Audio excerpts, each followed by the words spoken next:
இயேசு ஜீவிக்கிறார். சுவிசேஷ ஊழியம் வழங்கும் ஜீவ வார்த்தைகள். கிறிஸ்துவுக்குள் பிரியமானவர்களே, ஆண்டவராகிய இயேசு கிறிஸ்து நாமத்தில் உங்களை யாவரையும் அன்போடு வாழ்த்தி வரவிருக்கிறோம். இயேசு ஜீவிக்கிறார் ஊழியத்தின் சார்பாக ஜீவ வார்த்தைகள் நிகழ்ச்சி ஒன்று உங்களை கர்த்தர் ஆசீர்வதிப்பாராக. ஒவ்வொரு வாரமும் இதே நேரத்தில் இந்த வார்த்தைகளை கேளுங்கள், அநேகரை கேட்க செய்யுங்கள். ஊழியங்களில் பயன்படுத்த விரும்பினாலும் எங்களை வெளியீடுகள், புத்தகங்கள், பாடல், பத்திரிகை தேவையானாலும் எங்களோடு தொடர்பு கொள்ளுங்கள். நாம் ஒருமித்து அவர் நாமத்தை உயர்த்துவோமாக. தேவன் நமக்கு கொடுத்த நல்ல ஸ்லாக்கியத்திற்காக தேவனுக்கு நன்றி சொல்வோம். இந்த நாளில் கர்த்தர் நமக்கு கொடுக்குற வார்த்தையை நான் வாசிக்கிறேன், ஜெபத்துடன் கேளுங்கள். நீதிமொழிகள் 28ஆம் அதிகாரம் 20ஆம் வசனம். உண்மையுள்ள மனுஷன் பரிபூர்ணமான ஆசீர்வாதங்களை பெறுவான். உண்மையுள்ள மனுஷன் பரிபூர்ணமான ஆசீர்வாதங்களை பெறுவான். இந்த வசனம் எல்லாருக்கும் நன்றாக தெரிந்திருக்கிற ஒரு வசனம். அநேக வீடுகளில் போர்டில் தொங்க போட்டிருப்பாங்க, உண்மையுள்ள மனுஷன் பரிபூர்ண ஆசீர்வாதங்களை பெறுவான். உண்மையுள்ள மனுஷன்னா யார்? நமக்கு மைண்டில் இருக்கிற எண்ணம் என்னென்னா, பொய் சொல்லாதவன். சரிதான், அது சரிதான், தப்பு இல்லை. பொய் சொல்லாதவன் உண்மையுள்ளவன் தான். ஆனால் அதே சமயத்தில் வேதம் நமக்கு சில அனுபவங்களை சொல்லுகிறது. வேத வசனத்தின் அனுபவத்தில் நான் உண்மை உள்ளவன் தானா? இன்றைக்கி அனைவருடைய வாழ்க்கையை நீங்களே பாருங்கள், உங்கள் வாழ்க்கையை யோசித்து பாருங்கள். ஏன் என் வாழ்க்கையில் அந்த குறை இருக்குது? ஏன் இந்த வாழ்க்கையில் இது சரியாகலை? ஏன் இந்த பிரச்சனை மாறலை? ஏன் இந்த வியாதி தீரலை? இப்படி சில எண்ணங்கள் உள்ள மற்றொன்று சொல்ல மாட்டீங்க. ஆனால் உங்களுக்குள்ளே அந்த கேள்வி ஓடிக்கொண்டே இருக்கும். நம்ம ஊழியம் செய்கிறோம், கர்த்தருக்காக பிரயாசப்படுகிறோம், கர்த்தருக்காக கொடுக்குறோம், மிஷினரி தாங்குகிறோம், ஆனாலும் இந்த பிரச்சனைலாம் மாறலையே. இப்படிப்பட்ட ஒரு நெருக்கம் இருக்குதே, பிள்ளைகளுடைய வாழ்க்கை அவ்வளோ வெற்றியாக இல்லையே. இப்படி பல கேள்விகள் உங்களுடைய மனசில் இருக்கும். வேதம் சொல்லுது, உண்மையுள்ள மனுஷன் பரிபூர்ண ஆசீர்வாதம். அங்கே குறைவே கிடையாது. பரிபூர்ண ஆசீர்வாதம் என்றால் குறைவில்லாத ஆசீர்வாதம், நிறைவான ஆசீர்வாதம். அதுதான் பரிபூர்ண ஆசீர்வாதம். ஏன் அப்படி இல்லாமல் இருக்குது? வேதத்திலிருந்து சில அனுபவங்களை நம்ம வாசிக்க போகிறோம். யோவான் சுவிசேஷத்தில் 7ஆவது அதிகாரம் 18ஆவது வசனத்தை நம்ம வாசிக்கும் போது அதில் சொல்லப்பட்டிருக்கு, தன்னை அனுப்பினவரின் மகிமையை தேடுகிறவனோ உண்மையுள்ளவன். நான் எதை செய்தாலும், என்ன காரியத்தை நடப்பித்தாலும், என்ன பேசினாலும் ஆண்டவருக்கு மகிமை வரணும், ஆண்டவருக்கு கனம் உண்டாகணும். அப்படிப்பட்ட ஒரு சிந்தையோடு செயல்படுகிற ஒரு வாழ்க்கை உண்மையுள்ள வாழ்க்கை என்று சொல்லி தேவனுடைய வார்த்தை சொல்வதை பார்க்கிறோம். அது மட்டுமல்ல, வெளிப்படுத்தல் 17ஆவது அதிகாரம் 14ஆவது வசனத்தை நான் வாசிக்கும் போது அதிலே சொல்லப்பட்டிருக்கிறது, அவரோடு கூட இருக்கிறவர்கள் உண்மையுள்ளவர்கள். அவரோடு கூட இருக்கிறவர்கள் உண்மையுள்ளவர்கள். இந்த வார்த்தை வாசிக்கும் போது நீங்கள் யோசித்து பாருங்கள். அவருக்காக பிரயாசப்படுகிறேன், அவருக்காக செயல்படுகிறேன், இப்படி சொல்கிறேன், நிறைவேற்றிப்பீங்க. அவரோடு கூட இருக்கீங்களா? அவரோடு கூட இருக்கிறவர்கள் உண்மையுள்ளவர்கள் என்று சொல்லி இந்த வார்த்தை சொல்வதை நாம் அதில் பார்க்கிறோம். வேதாந்தத்திலிருந்து ஒரு சில அனுபவங்களை நம்ம வாசிக்க போகிறோம். பரிபூர்ண ஆசீர்வாதத்தை பெற்றுக்கொள்ளக்கூடிய உண்மை உள்ளவன் என்கிற அனுபவத்தோடு நான் ஜெபிக்கணும், நான் செயல்படணுமானா என்ன செய்யணும்? என்னுடைய வாழ்க்கையில் கர்த்தர் எதிர்பார்க்கிற காரியம் என்ன? எதில் குறைவு இருக்கிறது என்பதை நாம் அறிந்து கொள்ள வேண்டும். முதலாவது, மோசேயுடைய வாழ்க்கையை நம்ம பார்க்கும்போது என்னாகும் 12ஆம் அதிகாரம் 7ஆவது வசனத்தை நாம் வாசிக்கும் போது அதில் சொல்லப்பட்டிருக்கிறது, மோசே என் வீட்டில் எங்கும் உண்மை உள்ளவன். ஆண்டவர் சொல்கிறார். இதை எபிரேயர்லையும் வாசிக்கிறோம். என் வீட்டில் எங்கும் அப்படின்னு சொன்னால் ஹாலில், படுக்கறையில், கிச்சனில் அப்படியா? இல்லை. எபிரேயர் 3ஆம் அதிகாரம் 6ஆவது வசனத்தை நான் வாசிக்கும் போது அதில் சொல்லப்பட்டிருக்கிறது, கிறிஸ்துவோ அவருடைய வீட்டிற்கு மேற்பட்டவரான குமாரனாக உண்மையுள்ளவராய் இருக்கிறார். நம்பிக்கையினாலே உண்டாகும் தைரியத்தையும் மேன்மை பாராட்டலையும் முடிவிருந்தும் உறுதியாய் பற்றி கொண்டிருப்போமே ஆகில் நாமே அவருடைய வீடாயிருப்போம். கொரிந்தியரில் நாம் தேவனுடைய ஆலயம் என்று சொல்லப்பட்டிருக்கு. இப்போ எபிரேயரில் என்ன வாசிக்கிறோம்? நாமே அவருடைய வீடாக இருப்போம். அப்படின்னா என்ன அர்த்தம்? வீட்டில் எங்கும் உண்மையுள்ளவன்னு சொன்னால் இந்த சரீரத்தில் ஒவ்வொரு அங்கம், ஒவ்வொரு உறுப்புகளும் உண்மையுள்ளது. இந்த சரீரம் ஏற்கனவே நமக்கு தெரியும், சரீரத்துடைய அனுபவம் 5 புலன், மெய், வாய், கண், மூக்கு, செவி. அப்போ இந்த 5 புலனும் தேவனை சந்தோஷப்படுத்துகிற, தேவனை கனப்படுத்துகிற, தேவனுக்கு மேன்மை உண்டாகும்படியான காரியங்களை செய்கிற உறுப்புகளாக நம்முடைய அவயவங்கள் இருக்குமானால் கர்த்தர் பார்த்து சொல்கிறாரு, வீட்டிலெங்கும் உண்மையுள்ளவன். யோசித்து பாருங்கள், உங்களுடைய அவயங்களை யோசிங்க, எப்படிப்பட்டதாக இருக்கிறது. இதில் அநேக அனுபவங்களை நம்ம வாசிக்கிறோம். மெய், இருதயம், எரேமியா 17:9 நம்ம வாசிக்கிறோம். எல்லாவற்றை பார்க்கலும் இருதயமே திருக்குள்ளதும் மகா கேடுள்ளதுமாக இருக்கிறது, அதை அறியத்தக்கவன் யார்? இருதயம் தேவனுக்கு முன்பாக செம்மையாக இருக்கணும். அதனால தான் 73ஆம் சங்கீதம் 1ஆம் வசனத்தில் சுத்த இருதயம் உள்ளவர்களாகிய இஸ்ரவேலருக்கு தேவன் நல்லவராகவே இருக்கிறார் என்று சொல்லி இந்த வார்த்தை இருப்பதை நாம் அதில் பார்க்கிறோம். மெய் மட்டும் அல்லது ஒரு வாய், அதை குறித்து நீங்கள் வாசிப்பீங்கன்னா பிரசங்கி 5:6 உன் மாம்சத்தை பாவத்திற்குள்ளாக உன் வாய்க்கு இடம் கூடாது, உன் வாயின் வார்த்தை ஜாக்கிரதை, ஏன்னா சொற்கள் மிகுதி பாவம் இல்லாமல் போகாது, ஆனால் உன் வார்த்தை சுருக்கமாக இருக்கட்டும்னு சொல்கிறாரு. அதுதான் வாசிக்கிறோம். உன் மாம்சத்தை பாவத்துக்குள்ளாக்க உன் வாய்க்கு இடம் கூடாத. வாயை நீ காப்பாற்றிக்கிட்டேன்னா, சரியாக வச்சுக்கிட்டேன்னா, வார்த்தையில் சரியாக இருந்தேன்னா பரிபூர்ணமான ஆசீர்வாதத்துக்கு நீ தகுதி உள்ளவனாயிருப்பாய் என்று தான் தேவனுடைய வார்த்தை சொல்வதை அதில் பார்க்குறோம். கண்ணு, நீதிமொழி 4:25 வாசிக்கிறோம், உன் கண்கள் நேராய் நோக்க கடவுது. அது நேராக தான் பார்க்கும். ஆனால் பைபிள் இப்படி சொல்லுத காரணம் என்ன? ஒத்தாசர் பருவுக்கு நேராக, கர்த்தருக்கு நேராக, வசனத்துக்கு நேராக, சிலுவைக்கு நேராக, அப்படிப்பட்ட ஒரு தெளிவான நேர்த்தியான ஒரு பார்வை இருந்துன்னு சொன்னால் பரிபூர்ண ஆசீர்வாதம் அதை வாசிக்கிறோம்.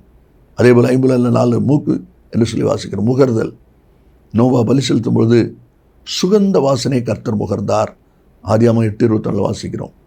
நீ எதை ஏற்றுக்கொள்கிறாய், எதை வாஞ்சிக்கிறாய், எதை விரும்புகிறாய், அதுதான் அந்த வார்த்தையில் சொல்லப்பட்டிருக்கிற அனுபவம் இருக்கிறத பார்க்குறோம். செவி கடைசியில் சொல்லப்பட்டிருக்கு. எரேமியா 6ஆம் அதிகாரம் 10ஆம் வசனம், விருத்த சேனை பண்ணப்படணும்.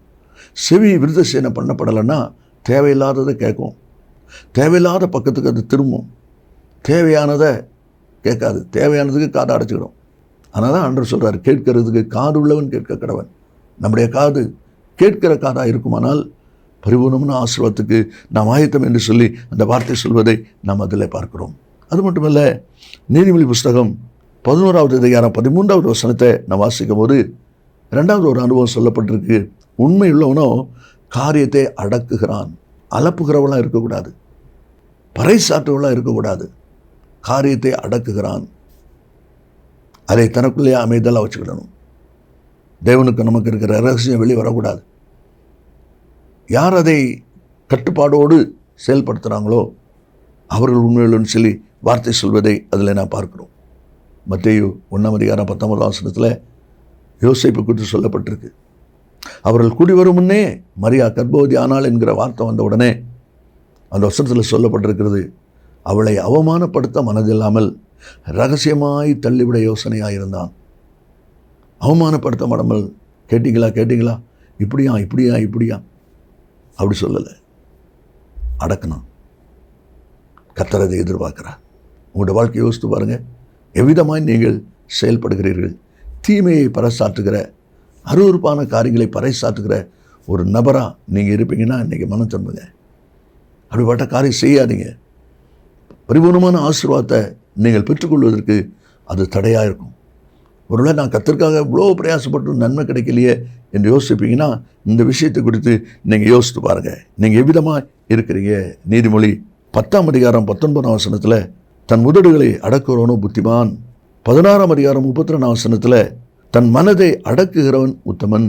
நீங்கள் எவ்விதமாக இருக்கீங்க யோசித்து பாருங்கள். 3வது ஒரு அனுபவம், தானியேல் புஸ்தகம் 6ஆம் அதிகாரம் 4வது வசனத்தை நான் வாசிக்கும் போது அங்கே வாசிக்கிறோம், இருக்கிற பிரதானிகள் எல்லாரும் எப்படியாயிலும் தானியேல் குற்றப்படுத்தணும், எதுலையாவது அவனை குற்றப்படுத்தணும்னு சொல்லியே பிரயாசப்படுறாங்க. அதுக்கு சமயம் தேடுறாங்க, அதுக்கு வாய்ப்பு தேடுறாங்க, எப்படி குற்றப்படுத்தலாம் என்பதற்கான காரியங்களெல்லாம் செய்து கொண்டிருக்கிறாங்க. தானியேல் 6ஆம் அதிகாரம் 4ஆம் வசனத்தில் பிரதானிகளும் தேசாதிபதிகளும் ராஜ்யத்தின் விசாரிப்பிலே தானியேலை குற்றப்படுத்தும்படி முகாந்தரம் தேடினார்கள். ஆனாலும் ஒரு முகாந்தரத்தையும் குற்றத்தையும் கண்டுபிடிக்க அவரால் கூடாதிருந்தது. அவன் உண்மையுள்ளவனாக இருந்தபடியால் அவன் மேல் சுமத்த யாதொரு குற்றமும் குறைவும் காணப்படவில்லை. எவ்வளோ அருமையான வார்த்தை பாருங்கள். ஏதாவது ஒரு குற்றத்தில் அவனை மாட்டணும் அப்படின்னு சொல்லி பிரயாசப்பட்டாங்களாம். அவன் உண்மையுள்ளவனாக இருந்தபடியால் அவன்கிட்ட குற்றமும் இல்லை, குறைவும் இல்லை. அதனால அவனுடைய வாழ்க்கையில் பரிபூர்ணமான ஆசீர்வாதம். இப்போ நீங்கள் யோசித்து பாருங்கள், உங்களுடைய வாழ்க்கையை குறித்து, நம்முடைய வாழ்க்கையை குறித்து நம்மோடு இருக்கிறவர்கள், நம்மோடு பழகுகிறவர்கள் உங்களோட வேலை செய்கிறவங்க, ஊழியம் செய்யணும், உங்களோட ஊழியம் செய்கிறவங்க குற்றப்படுத்த முடியாத, குற்றம் சாட்ட முடியாத, குறை சொல்ல முடியாத வாழ்க்கை வாழ்கிறீங்களா? கொஞ்சம் யோசித்து பாருங்கள். அப்படிப்பட்ட ஒரு வாழ்க்கை வாழ்ந்தால்தான் உண்மை உள்ளவன். அந்த உண்மை உள்ளவனுக்கு தான் பரிபூர்ணமான ஆசீர்வாதம் கிடைக்கும். அதை தான் தேவனுடைய வார்த்தை சொல்வதை நாம் அதில் பார்க்கிறோம். ஏன் தானியேலை குறித்து அப்படிப்பட்ட ஒரு வார்த்தை சொல்லப்பட்டிருக்குன்னு சொன்னால், நீங்கள் அதை வாசித்தீங்க. நான் அந்த வசனத்தை ஞாபகப்படுத்துகிறேன். 1ஆம் அதிகாரத்தில் 3ஆம் வசனத்தில் ராஜாவுக்கு ஞானவான்கள் தேவைன்னு சொல்லி தேடி கண்டுபிடிக்கிறாங்க, பிடிச்சு கொண்டு வராங்க. அப்படி கொண்டு வரப்பட்டுள்ள ஒரு ஆள் தான் இந்த தானியேல். அவனுக்கு ஒரு ஆள் சொல்லப்பட்டிருக்க 3ஆம் வசனத்தில், தானியேல் மாசு இல்லாதவன். பாருங்க, மாசுனா குறை, குற்றம் இல்லாதவன் என்று வாசிக்கிறோம். அதே 1ஆம் அதிகாரம் 8ஆம் வசனத்தில் தீர்மானம் உள்ளவன். ராஜாவுடைய ஆகாரமாக இருந்தாலும் அதில் ஒரு தீர்மானம் அவனுக்குள்ளே இருக்கிறதை நாம் அதில் பார்க்கிறோம். அதான் அந்த வசனத்தில் சொல்லப்பட்டிருக்கிறது. அதே போல் 1ஆம் அதிகாரம் 17ஆவது வசனத்தை வாசிக்கும் போது, தேவன் அறிவையும் சாமர்த்தியத்தையும் அவனுக்கு கொடுத்தார். பாருங்கள், தேவன் அறிவையும் சாமர்த்தியத்தையும் அவனுக்கு கொடுத்தார் என்று சொல்லி அந்த வார்த்தை இருப்பதை நாம் பார்க்கிறோம். இதெல்லாவற்றையும் நம்ம யோசித்து பார்க்கும்போது, ஆரம்பத்திலிருந்தே அவனுடைய வாழ்க்கையும் தேவனோடு உள்ள உறவும் நெருங்கி இருக்கிறதை நாம் அதில் பார்க்கிறோம். ராஜா சொப்பனம் கண்டார். யாருக்கு அர்த்தம் சரியில்லை. ராஜா சொப்பனத்தையும் சொல்லணும், அர்த்தத்தையும் சொல்லணும்னு சொல்கிறாரு. அப்போ மற்ற பிரதானிகள்லாம் கேட்குறாங்க, சொப்பனம் சொல்லுங்க ராஜாவே, அப்போ தானே சொல்ல முடியும் அப்படிங்கிறாங்க. ஆனாலும் சொப்பனம் சொல்லப்படலை. அப்போது தானியேல் அவனுடைய நண்பர்கள் எல்லாம் சேர்ந்து, எங்களுக்கு தவணை கொடுங்க. எதுக்கு? கர்த்தருடைய சமூகத்தில் முறையிடுவதுக்கு. பார்த்தீங்களா? அப்போ கர்த்தருடைய சமூகத்தில் முறையிட்ட போது காரியம் வெளிப்படுது. ராஜாட்ட வந்து சொல்கிறான். அதான் அந்த அதிகாரத்தில் நம்ம வாசிக்கிறோம். அதான் வாசிக்கிறோம் 2ஆம் அதிகாரம் 17 தேவனை நோக்கி இரக்கம் கேட்கிறதற்காக.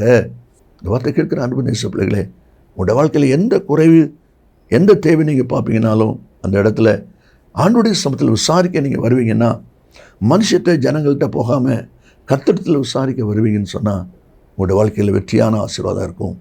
கடைசியாக ஒரு வசனத்தை வாசித்து நாம் ஜெபிப்போம். நீதிமொழிகள் 25ஆவது அதிகாரம் 13ஆவது வசனத்தை நம்ம வாசிக்கும் போது, கோடை காலத்தில் உறைந்த மழையின் குளிர்ச்சி எப்படி இருக்கிறதோ அப்படியே உண்மையான ஸ்தானபதியும் தன்னை அனுப்பினவனுக்கு இருப்பான். அவன் தன் எஜமான்களுடைய ஆத்துமாவை குளிர பண்ணுவான். உண்மையுள்ள மனுஷனுக்கு பரிபூர்ண ஆசீர்வாதம் சொல்லப்பட்டிருக்கிறதே. அந்த உண்மையுள்ள மனுஷன் என்பது யார் என்று சொன்னால், எஜமானுடைய ஆத்துமாவை குளிர பண்ணுகிறவன். இந்த காரியத்தை நான் செய்கிற போது ஏசப்பா சந்தோஷப்படுவாங்க. இந்த காரியத்தை நான் பேசினா சந்தோஷப்படுவாங்க. பேசணும். இந்த காரியத்தை நான் பேசினா ஆவியான துக்கப்படுவாங்க. பேசக்கூடாது. யார் உண்மையுள்ளவன்? எஜமானை சந்தோஷப்படுத்துகிறவன். பார்த்தீங்களா?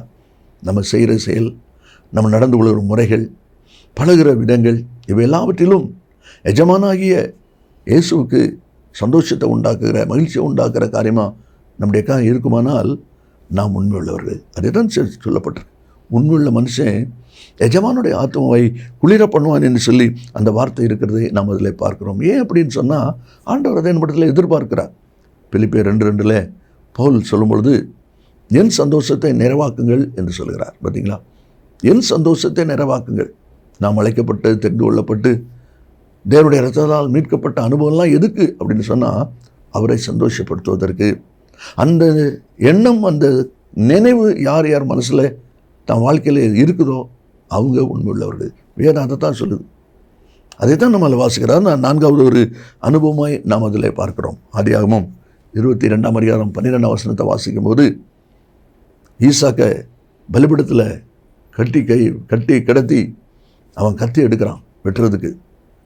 அப்போது பிள்ளையாண்டால் மேலே கையப்படாதன்னு சொல்லி ஆண்டுடைய சத்தம் கேட்குது. அதில் சொல்லப்பட்ட வார்த்தை பாருங்கள், வாசிக்கிறோம்.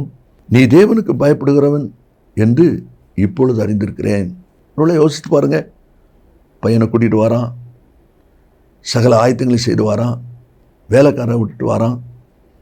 இதெல்லாம் பார்க்கும்போது தேவனுக்கு பயம் இல்லையா? இருக்குது. ஆனால் அந்த கடைசியில் வரும்போது கர்த்தர் சொல்கிறார், அதே போல் ஆண்டவரும் உங்களை கடைசி வரை பார்க்குறார். ஆண்டவரோட கடைசி வரைக்கும் நீங்கள் எப்படி உண்மையாக இருக்கீங்க, உத்தமமாக இருக்கீங்க என்பதை தேவன் கவனிக்கிறார். அதெல்லாம் ஆபிரகாமுடைய வாழ்க்கையில் நம்ம அதில் பார்க்குறோம். அதே போல் 1 ராஜாக்கள் 18ஆம் அதிகாரம் 15ஆம் வசனத்தில் சாரிபாத் விதவை குறித்து சொல்லப்பட்டிருக்கிறது. அவள் போய் எலியாவின் சொற்படி செய்தாள். இந்த சாரிபாத் விதவைக்கு எலியாவை எத்தனை நாள் தெரியும்? யோசித்து பாருங்க. அன்னைக்கு தான் தெரியும், அதுக்கு முந்தி பார்த்ததே கிடையாது. ஆனால் அவன் சொல்கிறான், நீ போய் முதல்ல எனக்கு ஒரு அடை செய்து கொண்டு வா, அதுக்கு பிறகு உனக்கு உன் பிள்ளைக்கு செஞ்சுக்கலாம். சம்மதிப்போமா நம்ம? யார் இந்த மனுஷன்? சரி, ஏதோ தாகத்து தண்ணி கேட்காரு கொடுக்கலான்னு பார்த்தா இப்போ அப்பா வேணுங்கிறாரு. அது மட்டும் இல்லை, எனக்கும் அவருக்கு கொஞ்சம் செய்து கொடுக்கணுமா, அதுக்கு பிறகு நம்ம சாப்பிடணுமா? இது என்ன கதையாக இருக்குது? என்னெல்லாம் நம்ம பேச ஆரம்பிச்சிருவோம். ஆனால் வசனம் சொல்லுது, அவள் போய் அவன் சொற்படி செய்தாள். பார்த்தீங்களா? பஞ்சகாலம் தீருகிற வரைக்கும் அவளும் அவள் வீட்டாரும் அவனும் சாப்பிட்டார்கள் என்று சொல்லப்பட்டிருக்கே. அப்போ இவ்வளோ பெரிய ஒரு ஆசீர்வாதம் எப்படி வந்தது? உண்மையுள்ள மனிதன். அதான் வாசிக்கிறோம். எஜமானை குளிர பண்ணுகிறவன், கர்த்தரை சந்தோஷப்படுத்துகிறவன். அதை தான் தேவனுடைய வார்த்தையில் நம்ம வாசிக்கிறோம். இப்படிப்பட்ட ஒரு அனுபவத்தை தான் கர்த்தர் இந்த நாளில் நம்மிடத்தில் எதிர்பார்க்கிறார். நாம் எவ்விதமாக இருக்கிறோம்? ஒரு வயசு யோசித்து பாருங்கள். நாம் ஜெபிப்போமா? இயேசு சீக்கிரம் வரப்போகிறார். உண்மையுள்ள மனுஷன் என்று சொல்லும் பொழுது வீட்டிலெங்கும் உண்மையுள்ளவன், ஒவ்வொரு உறுப்பிலையும். அது மாத்திரம் அல்ல, காரியத்தை அடக்குகிறவன், குற்றம் குறைவு சொல்லப்படாதவன், எஜமானை சந்தோஷப்படுத்துகிறவன். நல்ல பிதாவை நின்று துதிக்கிறோம். உடைய வார்த்தை ஆம் என்று மாமேன்னு இருப்பதுக்காக ஸ்தோத்திரம். இந்த வார்த்தை கேட்கிற ஒவ்வொரு பிள்ளைகளும் தங்களை உணர்ந்து அர்ப்பணித்து நன்மை சொந்தரிக்க உதவி செய்யும். சரி, இயேசுவின் நாமத்தில் பிதாவே, ஆமென். மேலும் விவரங்களுக்கும் உங்கள் ஜெப தேவைகளுக்கும் நீங்கள் எங்களோடு தொடர்பு கொள்ள வேண்டிய முகவரி: ஜீசஸ் லிவ்ஸ் காஸ்பல் மினிஸ்ட்ரீஸ், சகோதரர் John M Jeyaraj, 123A Dohnavur road, Mavadi, Nellai மாவட்டம், தென்னிந்தியா 627107. செல்போன் 9443113292.